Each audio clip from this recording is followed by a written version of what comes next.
അടുത്തത് ഈ മലകുന്ന സ്വദേശിയായിട്ടുള്ള ലീന ഓപ്പിള്ള ആണ് ഇപ്പോൾ പരിചയപ്പെടുത്തുന്നത്. ലീന പങ്ക്യാക്ഷിയമ്മ ടീച്ചറിൻ്റെ ഭക്തി നിർഭരമായ പടയണി, അതായത് പള്ളിഭഗവതിയെ സ്തുതിച്ചുകൊണ്ടുള്ള പാട്ട് വളരെ നല്ല രീതിയിൽ ആലാപനം ചെയ്ത് നമുക്കിവിടെ സമർപ്പിക്കുകയുണ്ടായി. ലീന തിരുവനന്തപുരത്ത് മ്യൂസിക് കോളേജിൽ MA കഴിഞ്ഞിട്ട് ഇപ്പോൾ നീലമ്പേരൂരും മലകുന്നത്തും കുട്ടികളെ, ശിഷ്യഗണങ്ങളെ പാട്ട് പഠിപ്പിക്കുന്ന ഒരു അധ്യാപിക കൂടിയാണ്. ലീനയുടെ വാക്കുകൾ നമുക്ക് കേൾക്കാം. നമസ്തേ. പങ്ക്യാക്ഷിയമ്മ ടീച്ചറായിട്ട് ഏകദേശം 5 വർഷത്തെ പരിചയമുണ്ട്.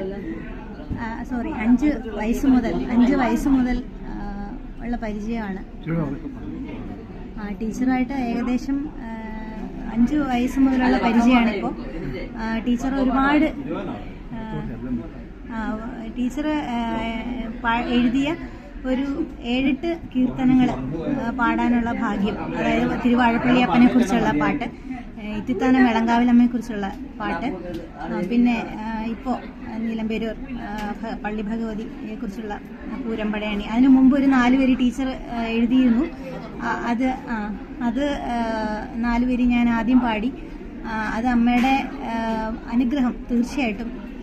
എനിക്ക് പൂരം എന്നുള്ളത് പറഞ്ഞറിവല്ലാതെ ഇത്തിത്താനത്ത് ജനിച്ചു വളർന്നെങ്കിലും ആദ്യമായിട്ടൊരു അനുഭവമാണ്. ഇതുവരെ കാണാൻ പറ്റിയിട്ടില്ല. അപ്പോൾ ടീച്ചർ പറഞ്ഞ ഓരോ വാക്കുകളും, ടീച്ചർ ഏത് പാട്ട് എഴുതിയാലും അതെനിക്ക് പറഞ്ഞു തരും. അപ്പോൾ ആ പറഞ്ഞു തരുന്ന ആ വാക്കുകൾ ഉൾക്കൊണ്ടിട്ടാണ് പാടാൻ ശ്രമിക്കാറ്. അപ്പോൾ ഓരോ ഭഗവാനെക്കുറിച്ചോ ഭഗവതിയെക്കുറിച്ചോ ടീച്ചർ പറഞ്ഞു തരുന്ന വാക്കുകൾ വളരെ ഹൃദയസ്പർശിയായിട്ട് തോന്നാറുണ്ട്. അപ്പോൾ ഭഗവതിയെ തൊഴുത അനുഭവവും ടീച്ചർ പറഞ്ഞ വാക്കുകൾ വെച്ചിട്ട് ഞാൻ ആ പൂരം മനസ്സിൽ കണ്ടുകൊണ്ട് തന്നെയാണ് ചേട്ടൻ്റെ തന്നെ ഗ്രൂപ്പായിട്ടുള്ള പടയണി ഗ്രൂപ്പിൽ നിന്ന് തന്നെ കുറച്ച് ഫോട്ടോസൊക്കെ എടുത്ത് ഞാൻ തന്നെ അത് എഡിറ്റ് ചെയ്ത് പാടിയിട്ട് അതിൽ ഞാൻ തന്നെ എഡിറ്റ് ചെയ്ത് എൻ്റെ ചെറിയ പരിമിതമായ അറിവ് വെച്ചിട്ട് ഒക്കെ ചെയ്ത പാട്ടാണ് അത്. അപ്പോൾ അത് ശരിക്കും ഒരുപാട് പേര് കേട്ടിട്ട് അഭിപ്രായം പറഞ്ഞപ്പോൾ അമ്മയുടെ അനുഗ്രഹം തീർച്ചയായിട്ടും, അമ്മയുടെ ഗുരുക്കന്മാരുടെയൊക്കെ അനുഗ്രഹമായിട്ട് വിചാരിക്കുന്നു. ആ പള്ളി ഭഗവതി മൂലം എഴുതിയ പാട്ടിന്റെ ഒരു ആദ്യത്തെ 4 വരി അതൊന്ന് പാടാം.